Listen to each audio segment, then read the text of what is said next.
Cool, so today I'm here to tell you a little bit about myself, how I came to be standing in front of you today, and going from being a student here at Nazareth 12 years ago to experiencing lots of changes in life and using resilience as my key defense of choice. To begin, I'd like to take a moment for you all to reflect.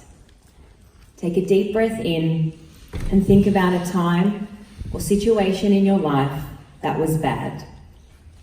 A breakup, losing a loved one, getting bad marks at school, a sick family member, a tough time at work, a time that really tested your mood and your strength. A time that made you feel sad, angry, frustrated, or alone. Now I'd like you to think about how you reacted to these feelings and these emotions. Did you cry? Did you scream? Did you talk to anyone about them? Did you let the feelings get worse? Or did you find a way to work through these emotions? There is an innate trait in all of us that during these times of distress and change, when life gets the better of you, that we need to use. I speak very highly of this trait because it is what I practice and what I work on daily. It is what has got me through the worst of life's challenges, and it not only comes in handy when you're going through a difficult personal experience, it can be used at school when a subject might get too difficult, in VCE when you think that you couldn't possibly study anymore, or even in the workplace when you're facing tight deadlines and aren't quite sure how to get there. It is resilience, something that I have trained my body and my mind to possess at such deep levels to get through every day. In its simplest form, resilience is the capacity to recover from difficult situations. It's not always possible in life to prevent these stressful situations, but you can strengthen your ability to deal with these changes. When I finished Year 12 in 2007, I had never even heard of the word resilience, but life as I knew it was about to change dramatically. I didn't see it coming, and I had no idea how to cope. I was extremely ambitious growing up. I loved being part of a team, and I'd set myself a goal of getting 90 on my ATAR. And when I didn't, I cried for a month, because naturally that's what you do when you think that your enter score is the most important thing in life. But I was so wrong, and there were to be far greater challenges ahead. So after I stopped crying about my enter score and realised that I actually got accepted into Monash, I was loving life. I got a job at a call centre and started my degree of professional communications, and I was majoring in public relations. I was getting into my new adult life of work and study when my health took a turn for the worst. I started fainting in classes and at work. I was getting horrific migraines, and eventually the right side of my face and my body went numb. In 2009, at 19, I was diagnosed with multiple sclerosis. For those that don't know, MS is a chronic neurological disease that attacks the central nervous system, which is your brain, spinal cord, and optic nerves. There is no known cause or cure, and it causes many different symptoms, including vision loss, pain, fatigue, and loss of feeling in limbs. The day I was diagnosed, I remember turning to my mum and telling her that everything would be okay. I now just had to convince myself. At this point, I had no idea what to do next.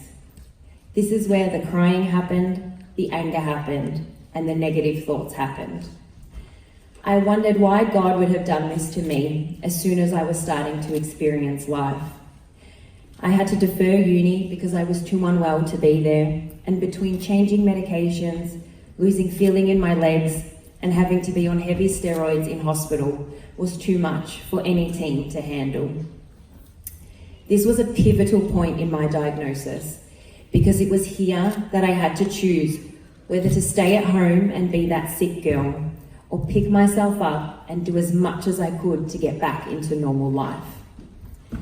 I ended up going back to uni, and I promised myself that I wouldn't let this diagnosis take over. I wouldn't let it win, and as many times as it would knock me down, I would always get back up. This part of my recovery was all about mindset, a key part of resilience training that I enforced upon myself. Up until today, I still have negative thoughts, because that is just human nature. But I always follow up with a positive one. For example, I often wake up with extreme nerve pain, which makes it really difficult to get out of bed and stand upright. So I usually get frustrated, sometimes I cry and feel sorry for myself, but moments later, I hypothetically slap myself in the face and think about something exciting that's waiting for me. And sometimes it's just as simple as a good coffee from my favorite barista. Your body quite literally mimics what your mind is thinking. And every time I have a happy thought or get excited, I can feel my body making room for that emotion. So once I thought I'd finally started dealing with my situation through controlling my mindset and was doing well in my final semester of uni, my life changed again. My mum was diagnosed with bowel cancer. Once again, I was being tested, and my mind went back to that terrible, dark place that questioned why God kept doing this to us, and why, when I almost finished uni, why was this happening again? But the reality is, that's life, and these things happen. We cannot control them, but we can absolutely control how we react to them. So we must use our ingredients of resilience to get by. And this time, it was a mix of mindset, perseverance, and a strong support system. My studies faded into the background, and I stopped working until I knew that we could get Mum better. I remember the day that she had surgery so clearly. My sisters and I paced the hospital ward for 6 hours, but that night, my final online exam was also due. I had to log in and write 3 essays. I was so drained, I had no idea how I was going to get it done. But I knew I had to finish my final exams, or it would be such a waste of all of my perseverance so far.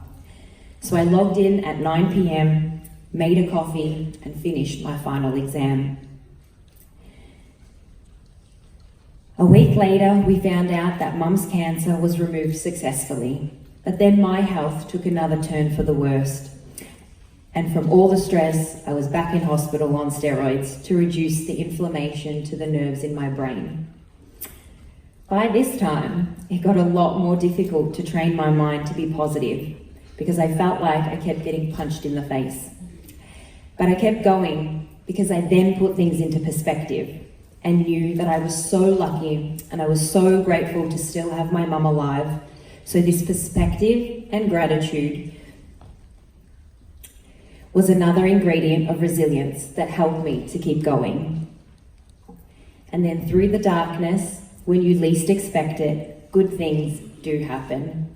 And on the last day of my treatment, when we decided to go to lunch at Chatston, because shopping and food make everything better, as my sisters, my mum, dad and I were sitting for lunch, my phone started ringing.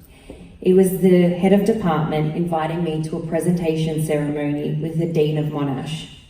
It turns out I won the Monash Prize for finishing my degree with the highest marks in public relations. I hung up the phone and I just started crying, but this time it was happy tears. I could not believe I passed my exams, let alone passed them with the highest marks. This was a pivotal moment that proved to me throughout the years of practicing resilience with positive mindset, perseverance, and perspective that good things do happen. And this was all the evidence I needed to continue to fight and work hard for the years following uni. I knew life after uni would bring new challenges, and as life does, it threw me another curveball 2 years ago. I found myself back in hospital needing extra treatment once again. This time, I couldn't see properly from my right eye, and I couldn't feel my left leg. I decided I needed to speak to someone other than my family, so I spoke to an occupational therapist. She noticed that I worked in communications, so she encouraged me to write everything down. So I did. And once I started, I couldn't stop. And there became the inception of Miss Anonymous. Anonymous because this disease is invisible. I look fine on the outside, but this disease causes havoc on the inside. My writing became my emotional outlet, which aided my resilience, which became my online blog, which became my Instagram handle, and now I have a whole community of people with MS who follow along, and we help each other through life's ups and downs. I have gone on to have many more trials and tribulations. I battle daily with my ill health. I have a type of chemotherapy treatment every 6 months in hospital to stop the progression of my multiple sclerosis. I have lost loved ones and most recently lost a good friend to melanoma.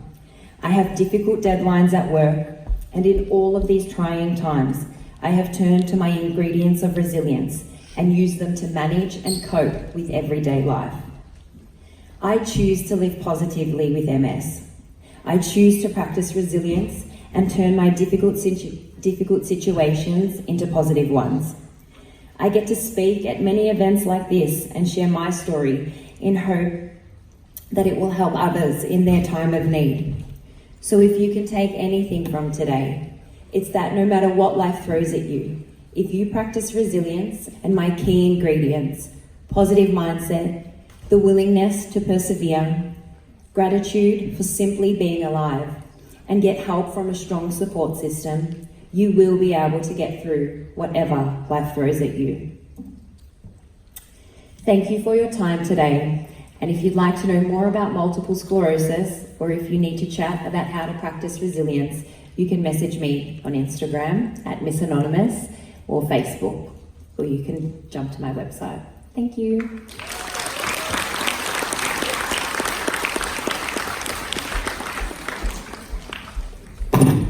Thank you, Rania.